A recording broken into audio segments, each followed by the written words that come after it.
சீமான் இருக்கிற இடத்துல சீற்றத்துக்கு ஒரு குறைவும் இருக்காது. ஊருக்குள்ள எங்க பிரச்சனை இருந்தாலும் ஓடியாந்து நிற்பாரு. உனக்கு நான் இருக்க ராசா அப்படின்னு தோல்ல தட்டி ஆதரவு கொடுப்பாரு. எடுக்கிற பிரச்சனையெல்லாம் அவரால் முடிக்க முடியுமா அப்படிங்கிறது அது வேற கதை. ஆனா அந்த பிரச்சனையினுடைய தன்மையை விளக்கி அவர் பிரஸ் கிட்ட பேசுற அழகே தனிதான். இப்ப கூட மதுரை விமான நிலைய விரிவாக்கத்தை கையில் எடுத்திருக்காரு. அதுக்காக சின்ன உடைப்பு கிராமத்துல அரசாங்கம் நிலத்தை எடுக்குது. பல வருஷத்துக்கு முன்னாடி ஆரம்பிச்ச ப்ராஜெக்ட் இது. ஆனா அப்ப கொடுத்த இழப்பீட்டை தான் இப்பயும் கொடுப்பேன் அப்படின்னு அரசாங்கம் சொல்லுது. செங்கல், ஜல்லி, கம்பி எல்லாம் அன்னைக்கு வித்த விலை என்ன, இன்னைக்கு விற்கிற விலை என்ன அப்படின்னு புலம்புறாங்க அந்த கிராமத்து மக்கள்.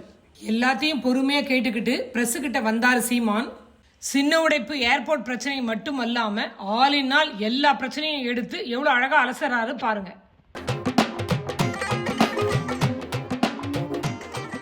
சிப்காட்டுக்கு நிலப்பரிப்பு அல்லது சென்னை பரந்தூர்ல அந்த விமான 5000 ஏக்கர்ல எடுக்கிறதுக்குலாம் என் மக்கள் முழுக்க எதிர்க்கிறாங்க. எங்க விளைநிலங்களை, வாழ்விடங்களை விட்டு வெளியேறும். ஆனால் இங்க மக்கள் கொடுத்துட்டு சரி நாங்க இடத்த கொடுத்துட்றோம், மீள் குடியமர்வுக்கு வேற இடம் தாங்கங்கிறாங்க. அந்த இடத்தை அவங்களே தேர்வு பண்ணி சொல்றாங்க. கோரிக்கையை அவங்க 7 கோரிக்கை நம்ம சொந்தங்கள் வச்சு போராடுறாங்க. அதுல முதன்மையானது 3 தான். 2013 ஒரு வரைவுக்கு கொண்டு வர்றாங்க. அப்ப கொடுத்த இழப்பீடு திருப்பி 21 தான் இவங்க வர்றாங்க. அந்த 13 கொடுத்த இழப்பீடை இப்ப இது பண்ண முடியாதுன்னு. குளம் இங்க இருக்குது, பூக்கொல்லை இங்க இருக்குது, பள்ளிக்கூடம் இங்க இருக்கு, பிள்ளைகளுக்கு எங்க பாட்டம் புதைச்சது எரிச்சதெல்லாம் இங்கதான் இருக்கு, கோயில் இங்கதான் இருக்கு. எல்லாத்தையும் விட்டு புதுசா ஒரு இடத்துல குடியேறதுன்னா நாங்க வேற நாட்டுக்கு போற மாதிரிதான். முதன்மையான கோரிக்கை அதுதான், மீள் குடி அமர்வுக்கு எங்களுக்கு ஒரு இடம் கொடுங்கன்ட்டு. போறவனுக்கெல்லாம் என் நிலத்தை வெட்டி எடுத்துக்க, இங்க தொழிற்சாலை தொடங்கிக்க, இங்க எல்லாம் பண்ணிக்கன்னு சொல்ற அரசுகள். இதை செய்யறதுல என்ன சிரமம் இருக்கு? ஏன் தூத்துக்குடியில மட்டும் எல்லா நச்சாலைகளும் நிறுவப்படுது? ஏன் சென்னையில எண்ணூர்ல மட்டும் எல்லா நச்சாலைகளும் நிறுவப்படுது? ஏன் கடலூர்ல மட்டும் எல்லா நச்சாலைகளும் எடுக்கப்படுது? பல ஆயிரக்கணக்கான ஏக்கர் நிலங்களை வச்சு வேளாண்மை செய்யற முதலாளிகளின் நிலத்தை போய் தொடுறது இல்லையே? ஏன் அடித்தட்டு உழைக்கும் மக்களின் இடங்களை போய் தொடுறீங்க? அது காரணம் என்ன? எவன் குரலற்றவனோ, எவன் அரசியல் அதிகாரமற்றவனோ அவனை தான் உங்களால எளிதா அழித்து நசுக்க முடியுது. அவங்களுக்கு நீங்க யாரும் இல்லைன்னு நினைக்க முடியாது. இதுக்குன்னே நேர்ந்து விட்டுருக்காங்க எங்க ஆத்தால பேனா. என்னாலும் சரி நிற்பேன், நீ தேவையில்லாதெல்லாம் நிறைவேற்றாம போன்னு செய்ய முடியாது. ஏதாவது அழித்து போடலாம்னு வச்சுக்கணும் நீ பண்ணிட்டு முடியாது.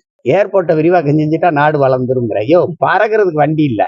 காலையில 11 மணிக்கு கிளம்பினவன் நானு 4 மணிக்கு இறங்கியிருக்கேன்னு சாப்பிட கூட இல்லை.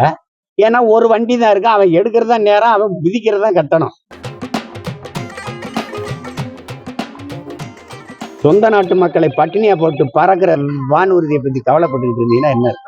நீ அரிட்டா பெட்டியிலையும் சரி, நீ பரந்தூர் விண்ணூர் நிலையத்துக்கு இடமும் சரி, நீ சிப்காட் தொழிற்சாலைக்கும் சரி, இந்த என்ன ஒரு சின்ன உடைப்பு ஊர்ல நீ எதுவும் சரி, நீ எடுத்துரு பார்ப்போம். இப்ப நான் ஒண்ணு கேட்கிறேன், நீங்க பதில் சொல்லுங்க. இந்த அரிட்டா பெட்டிக்கு தீர்மானம் போட்டேன்னு, நீட்டுக்கு எதிராக நீங்க போட்ட தீர்மானம் என்ன ஆச்சுன்னு கேட்டா பதில் சொல்லுங்க. இந்த ஆன்லைன் ரம்மி விளையாட்டுக்கு எதிராக நீங்க போட்ட தீர்மானம் என்னாச்சுன்னு பதில் சொல்லுங்க. இப்போ சட்டசபையில நீங்க தான் கொண்டு வந்துட்டீங்கன்னு அதிமுக சொல்லுது, அதிமுக சொல்லுது இல்லையா, நீ தான் கொண்டு வந்துட்டான்னு. 40 பாராளுமன்ற உறுப்பினர்கள் வச்சிருக்கீங்க. அங்க போய் தர்க்கம் பண்ணி இல்ல இந்த திட்டத்தை நாங்க கைவிடுறோம்னு சொல்லு, நாங்க போராட்டத்தை கைவிடுறோம்.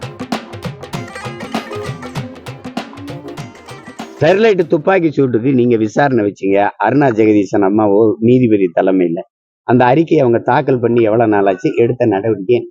கொடநாட்டுல 5 பேர் கொலை செய்யப்பட்டாங்க. செத்தது ஒண்ணு, கொன்னவன் பதில் சொல்லுங்க. பொள்ளாச்சி பாலியல் கூட்டு வன்கொடுமை இருக்குல்ல, அதுக்கப்புறம் எதிர்கட்சி தலைவரா இருக்கும்போது நீங்க கொடுத்த குரல் என்ன? இப்ப எடுத்த நடவடிக்கை என்ன? பகுதி நேர ஆசிரியர்கள் 13 ஆண்டுகளா போராடுறானே, அந்த போராட்டத்தை போல நீங்களே எதிர்கட்சியா இருக்கும்போது பங்கேற்றீங்க. நானும் ஆசிரியர்கள் கூட நின்னேன். அது அதிகாரத்துக்கு வந்த பிறகு நீங்க இப்ப மறுபடியும் போராட வந்தாங்க. போராட அனுமதியாவது கொடுத்துருக்கணும்ல. இப்போ இப்படி ஒரு கேள்வி கேட்போம். இப்போ ஐயா மோடி அரசு, ஐயா சந்திரபாபு நாயுடு, ஐயா நிதிஷ்குமார் தயவுல ஆட்சி நடக்குது. ஒருவேளை ஒரு பிரச்சனை வருது, ஐயா நிதிஷ்குமார் விளையிடுறாரு, ஆட்சி கலையுது. ஐயா சந்திரபாபு நாயுடு வெளியேறாரு, ஆட்சி கலையுது.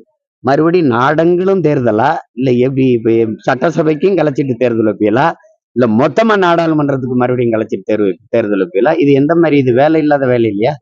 வேலை இல்லாத தையல்காரன் வந்து யானைக்கு டவுசர் தச்ச கதையா இருக்கு. இப்ப இருக்கிற தேர்தல் முறையில இந்த இதுல என்ன பிரச்சனை? இந்த ஒரே நாடு ஒரே தேர்தல்னா நாட்டுல வறுமை ஒழிஞ்சிருமா? எல்லாருக்கும் வேலை வாய்ப்பு பெருகிருமா? இல்ல ஏதாவது அப்படி ஏதாவது இருக்கா? இது சும்மா இது வெட்டி வேலை. வேற போதுங்க. மகிழ்ச்சி.